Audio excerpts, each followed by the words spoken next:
Dios les bendiga. Esto es Enraizados, día 40. La predestinación según la Biblia. Estudiemos la soberanía divina. Tercera parte. Respondamos las preguntas. ¿Dios decide a quién salvar y a quién no? ¿O permite que el ser humano decida creer en el Evangelio o rechazarlo? Debemos iniciar diciendo: Dios no hace acepción de personas, y según la palabra no quiere que ninguno se pierda. El Señor no retarda su promesa, según algunos la tienen por tardanza, sino que es paciente para con nosotros, no queriendo que ninguno se pierda, sino que todos procedan al arrepentimiento. Así dice 2 de Pedro 3:9. Antecedentes. Algunos se sienten orgullosos de usar frases aparentemente muy profundas que surgen de la doctrina intransigente de la doble predestinación. Si tan solo meditáramos en ellas y las probáramos a la luz de la Biblia, podríamos darnos cuenta con facilidad del error. Ejemplo. Algunos dicen: no puedo creer en un Dios que no puede salvarte sin tu permiso. Lo que implica es muy serio. Según ellos, Dios no necesita de nuestra decisión para salvarnos. Ha decidido salvarnos y punto. Él hace lo que quiere y nadie se lo puede impedir. Podemos decir que esta interpretación hace cosas muy buenas. Número uno, enseña la soberanía divina. Estamos de acuerdo con ella, absolutamente. Dios es soberano. Exalta el poder de Dios. Dios puede hacer lo que quiera. Es verdad, tiene todo el poder. Y número tres, mantiene el carácter invencible de la voluntad de Dios. Estas cosas son buenas. Esta postura, esta frase célebre que usan algunos, destaca cosas muy buenas. Todo esto está muy bien. Creemos en la soberanía, el poder y el carácter invencible de nuestro Dios. Sin embargo, usemos el mismo método de las frases célebres para decir lo siguiente: es imposible creer en un Dios bueno si, pudiendo salvar al ser humano sin su permiso, decide condenarlo para siempre al infierno. Usando la misma lógica de esta frase, a mí me resulta imposible creer en un Dios bueno que, pudiendo salvarte sin tu permiso, te manda al infierno. La respuesta es muy simple. Lo que implica es lo siguiente: si hace lo que quiere y si puede hacer lo que le plazca, si nadie le puede impedir sus planes, ¿por qué no salva a todos? ¿Por qué no salva a todos? De hecho, debo decirles que hay una doctrina que se llama universalismo. Y esta doctrina dice que al final de los tiempos todo el mundo será salvo, todos. Herodes el Grande y el otro, y Judas y Nabucodonosor y todos, y Acab y la Jezabel mentada, todos finalmente serán salvos. Esto dice esta postura universalista. Dice: no puede ser que exista un infierno donde Dios mande a todos. Déjeme decirle que prefiero creer eso a creer que Dios escogió a unos para salvación y a otros para perdición. Me parece más congruente con el carácter de un Dios lleno de amor que no quiere que nadie se pierda, el universalismo, que el neocalvinismo. Lo que implica, insisto, es lo siguiente: si Dios hace lo que quiere, si puede hacer lo que le plazca, si nadie se lo puede impedir, la pregunta es: ¿por qué no salva a todos? La respuesta es muy simple. Les digo por qué no salva a todos. Es muy simple, digámosla de varias maneras. Porque Dios no obliga a nadie a adorarle. Todos los demás seres de la creación hacen lo que Dios los puso a hacer.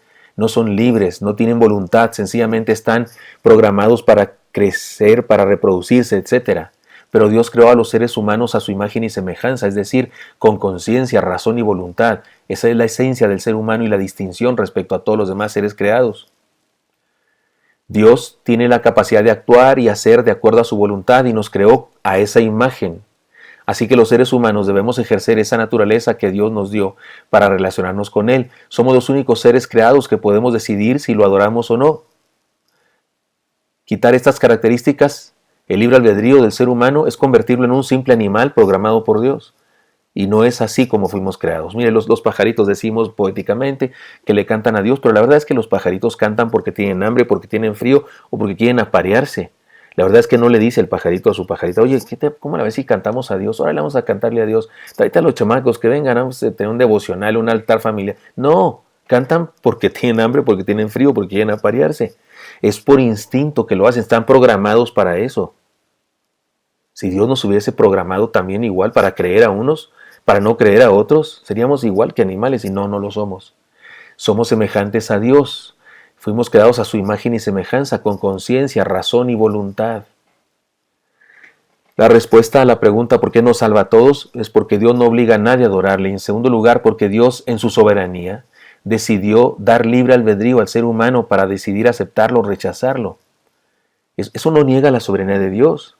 Si Dios es soberano, porque a los neocalvinistas les preocupa mucho eso de la soberanía divina y tienen razón, pero si Dios es soberano, tiene derecho, es más, tiene hasta derecho a autolimitarse. Tiene incluso derecho, Dios tiene derecho a no decidir cuando no quiera decidir. Y nos dio libre albedrío en su soberana decisión. ¿Y quién le va a reclamar por qué hizo eso? Yo no le pienso reclamar eso, porque sé que es soberano. Y en su soberanía decidió darle al ser humano la capacidad de elegir si le acepta o no. En tercer lugar, ¿por qué no salva a todos? Porque Dios hace todo lo posible para que un ser humano sea salvo. Le llama por medio de su Santo Espíritu, le manda mensajeros, le da de su gracia, pero el ser humano puede tomar la decisión de rechazar esa gracia y otra vez y otra vez y otra vez. Un ejemplo contundente. Los religiosos del tiempo del Señor eran parte del pueblo escogido. Estaban bajo la elección. Todo lo que tenían que hacer era creer en Cristo. Y la palabra dice, les leo Lucas 7:30.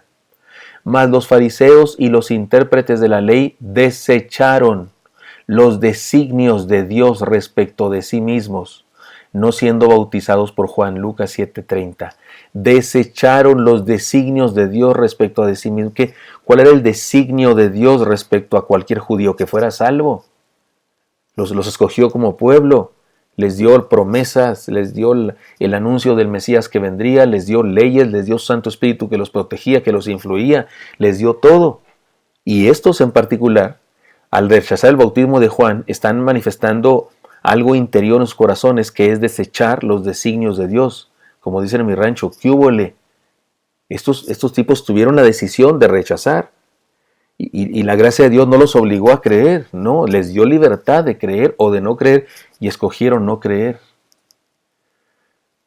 Es curioso, pero en alguna ocasión escuché la discusión de alguien que defendía el neocalvinismo y alguien defendía el libre albedrío y no quiero decir nombres, y el que defendía el neocalvinismo decía así con mucha autoridad y con mucha pompa, bueno, cuando le mencionan este texto y otros que lo metieron en líos, decía, bueno, yo no soy el responsable de aclarar todas las controversias que hay en la Biblia, pero porque eso es asunto de Dios. No, espéreme, yo no estaba ahí porque lo vi por televisión, yo le iba a decir, óigame, no, espéreme, no, usted me aclara o me aclara, si no puedo explicar este pasaje, entonces no crea lo que cree, no me salga, porque bajo esa dinámica, bajo ese argumento, pues la herejía que usted quiera puede decirla, y si alguien te comprueba con la Biblia que estás equivocado, tú le puedes decir, bueno, no, es que yo no soy el encargado de resolver las controversias. No, eso no es argumento sabio, no es argumento honesto.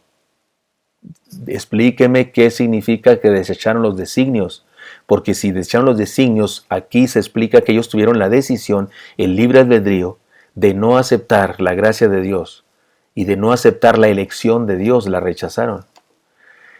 Que quede claro, no rechazaron el bautismo de Juan solamente, los designios de Dios respecto a ellos mismos, dice la palabra. El no bautizarse fue una acción externa que evidenciaba su rechazo del plan de Dios para sus vidas. Si alguien pregunta, ¿querías Dios salvarlos? ¿Los había escogido el Señor? La respuesta es un rotundo sí quería Dios salvarlos.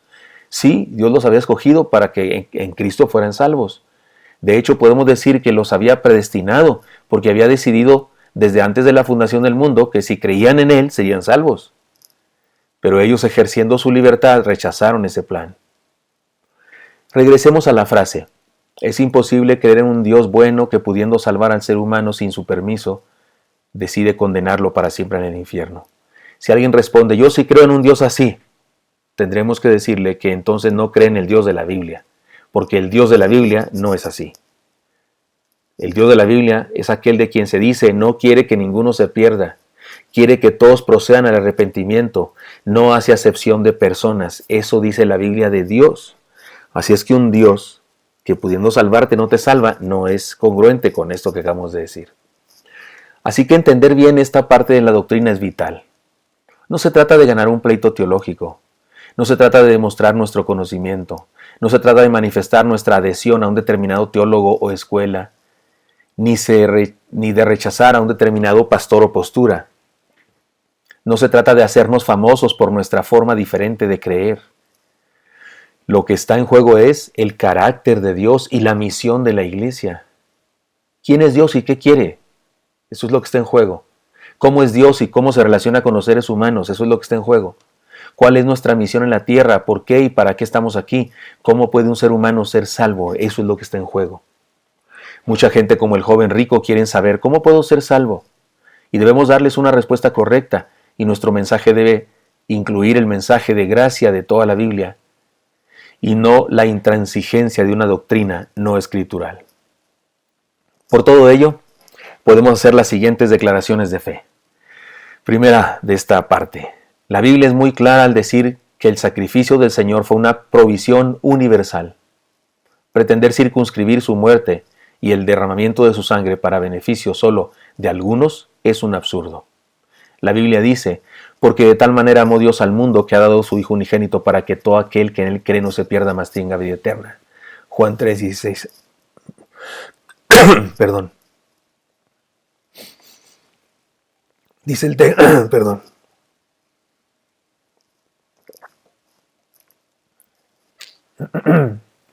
Amó Dios al mundo, dice el texto. Perdón que no haga la grabación otra vez, porque si sigo hablando y lo repito, pues me voy a poner más mal, ¿verdad? Amó Dios al mundo, dice el texto. En el mundo están incluidos todos los seres humanos. No dice porque de tal manera amó Dios a los escogidos solamente, a algunos escogidos, a los que él había decidido. No dice eso, dice amó al mundo. Y también dice aquel que cree.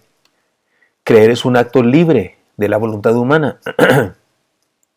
Y dice a todo aquel que cree. También dice, porque si alguno te ve a ti, que tienes conocimiento, sentado a la mesa de un lugar de ídolos, la conciencia de aquel que es débil no será estimulada a comer de lo sacrificado a los ídolos. Y por el conocimiento tuyo se perderá el hermano débil por quien Cristo murió. 1 Corintios 8, 10 al 11. Pablo nos exhorta a dar buen testimonio para no hacer tropezar a nadie. Se puede hacer tropezar al cristiano débil, pero en el momento en el que Pablo escribió este pasaje, los cristianos estaban integrados al judaísmo y puede aplicarse a hacer tropiezo a un inconverso, a un hermano de la sinagoga, un hermano de patria, un hermano judío. Así que se puede hacer tropiezo a un inconverso y obstruir su conversión. El Señor murió incluso por aquellos que se pierden. Es decir, no se perdieron en el infierno porque no haya muerto por ellos, se perdieron porque no creyeron, porque rechazaron, pero también murió por ellos. La idea de un Dios que se fue a la segura y para no desperdiciar su gracia y la sangre de Cristo la derramó solo sobre algunos que habrían de creer, es una equivocada concepción del Dios de amor que ama a todos y que se arriesgó a dar su amor a raudales y sin distingos, esperando que la respuesta fuera positiva, aún sabiendo que habría de ser rechazado por muchos. Ciertamente la Biblia nos habla de un Dios todopoderoso, soberano y juez. Horrenda cosa es caer en manos de un Dios vivo, dice Hebreos 10:31. Pero también nos habla de un Dios de amor que no nos tiene paciencia. Dice la palabra, mas tú, Señor, Dios misericordioso y clemente, lento para la ira y grande en misericordia y verdad. Salmo 86:15. Y el Señor Jesucristo nos reveló a un Dios de amor que anhela la salvación de todos. Les leo. Jerusalén, Jerusalén, que matas a los profetas y apedreas a los que te son enviados. Cuántas veces quise juntar a tus hijos como la gallina junta a sus polluelos debajo de las alas, y no quisiste. Eso está en Mateo 23:37. Si aquellos a los que les dice esta sentencia ya estaban bajo condenación irreversible, ¿por qué habría de lamentarse? Insisto, ¿para qué se lamenta el Señor si ya sabía que esos estaban perdidos y no había remedio? La respuesta es sencilla. Porque no estaban bajo condenación, ¿no es cierto? Por lo menos no estaban bajo condenación por decreto divino. Sí estaban en situación de alejamiento de Dios y por lo tanto perdidos, pero no en condenación irremediable. No, había oportunidad. Estaban en esa condición por su decisión de ellos, porque ellos mismos estaban rechazando la gracia de Dios, pero si creían, si aceptaban, serían salvos. Por eso el Señor llora y se lamenta sobre Jerusalén. La idea de un Dios intransigente y selectivo que sí hace acepción de personas, es una distorsión del verdadero perfil de Dios, del Dios que nos cuenta la Biblia. Y la idea es peligrosa, porque es usada por religiosos legalistas y políticos fascistas para justificar sus actitudes racistas, etnofóbicas y abusivas. Dios es un Dios que invita al ser humano a creer y le da oportunidad de ser salvo. Un ejemplo del Antiguo Testamento en donde se confirma esto. Venid todos los sedientos, venid a las aguas, aunque no tengan dinero, venid, comprad y comed. Venid, comprad sin dinero y sin pagar vino y leche. ¿Por qué gastáis el dinero en lo que no es pan y vuestro trabajo en lo que no os sacia? Oídme atentamente, comed de lo mejor y se deleitará vuestra alma con majares. Inclinad vuestro oído y venid a mí, escuchad, vivirá vuestra alma. Haré con vosotros un pacto eterno, las misericordias firmes de David. He aquí que yo lo di por testigo a los pueblos, por jefe y por maestro a las naciones. He aquí, llamarás a gente que no conociste y gente que no te conocieron correrán a ti por causa de Jehová tu Dios y del Santo de Israel que te ha honrado. Buscad a Jehová mientras puede ser hallado. Llamadle en tanto que está cercano. Isaías 55, 1 al 6. Oiga, está lleno de exhortaciones a usar el libre albedrío el pasaje. Y del Nuevo Testamento dice Mateo 11, 28 al 30, venid a mí todos los que estáis trabajados y cargados, y yo os haré descansar. Llevad mi yugo sobre vosotros, y aprended de mí, que soy manso y humilde de corazón, y hallaréis descanso para vuestras almas, porque mi yugo es fácil y ligera mi carga. Conclusión. Dios por su omnisciencia sabe quién creerá en Él y quién no, pero eso no significa que Él decida por ellos. También sabía quién le iba a entregar y eso no significa que Él obligó a Judas a traicionarlo. A la verdad el Hijo del Hombre va según está escrito de Él, mas hay de aquel hombre por quien el Hijo del Hombre es entregado. Bueno le fuera a ese hombre no haber nacido. Eso está en Mateo 14, 21. En su soberanía, Dios ha decidido que el ser humano tenga una decisión respecto a la gracia que Él le ofrece. La salvación es por gracia, pero se hace efectiva por medio de la fe, y la fe es la expresión humana de su libre albedrío.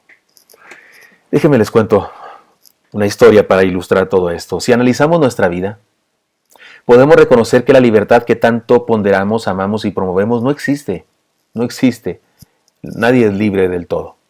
Todos estamos sujetos a la ley de la gravedad, por ejemplo. Somos esclavos de las funciones de nuestro cuerpo y no podemos librarnos de ellas. Respiramos, comemos, nos saciamos, dormimos, etc. Porque si no lo hacemos, morimos. Además, estamos inmersos en una sociedad con reglas y leyes de diferentes niveles. Incluso estamos amarrados a los servicios públicos y nos damos cuenta cuando se acaba la luz y no sabemos ni qué hacer.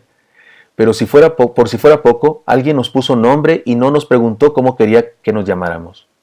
Además, sin pedirnos opinión, se nos dio color de piel, el color de los ojos, estilo del cabello, complexión, estatura, capacidades, etc. La verdad es que somos siervos de un montón de cosas. Y libres no podríamos ser ni viviendo en una isla desierta. Sin embargo, el Señor dijo, y conoceréis la verdad, y la verdad os hará libres. Juan 8:32. No hemos escogido nada de nuestra vida, pero hay algo que sí es nuestra elección. Creer en Cristo o rechazar su evangelio. Esa sí es nuestra soberana elección. Casi toda nuestra vida está predeterminado, menos nuestra elección de creer o no creer, seguir a Cristo o no hacerlo. El soberano Dios tomó la soberana decisión de permitirnos hacer una decisión personal respecto a Él. Así que cuando creemos, somos salvos por su gracia solamente. No perdamos de vista estas cosas. El Señor nos dio a los seres humanos libre albedrío y todas las posibilidades para creer. Cuando alguien no cree, ha hecho un esfuerzo demasiado grande para rechazar eso. Y eso es grave, y eso es delicado.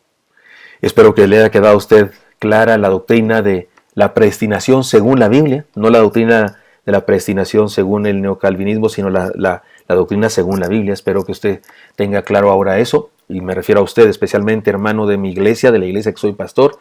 A todos los demás amigos, hermanos de otras congregaciones, Dios les bendiga. Espero que reciban bendición y fruto y espero ser útil en las manos de Dios para bendecirlos. Pero yo sé que usted debe ser leal a su iglesia, a su pastor y a las enseñanzas que le dan. Por supuesto que tiene derecho a analizarlas y buscar y descubrir cosas, sí, pero mi trabajo en esta ocasión con respecto a usted solamente es compartir esto sin ningún compromiso. Así que si usted quiere seguir recibiendo enseñanza, educación, todos hermanos de diferentes iglesias y de Ore, por supuesto, los espero aquí el día de mañana otra vez. Hasta pronto.